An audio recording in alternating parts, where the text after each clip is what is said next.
तरक्की का दुश्मन है माहौल ऐसा, हो बीमारियों का जहां बोलबाला, हो सेहत को ख़तरा जहां हर तरफ से, मरज़ ही मरज़ हूँ जहां बेतहाशा।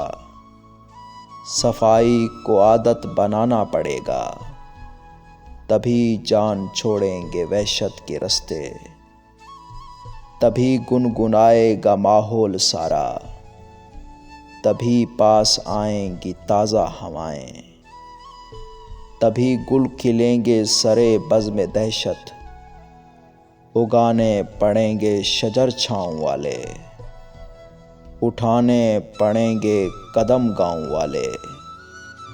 नफासत का सावन अगर सब्ज़ होगा, हमेशा हमारा सफ़र सब्ज़ होगा।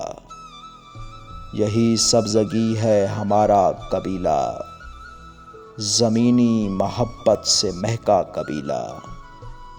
फ़ज़ाए जहां मुस्कुराती रहेगी, हमें अपना जोबन दिखाती रहेगी।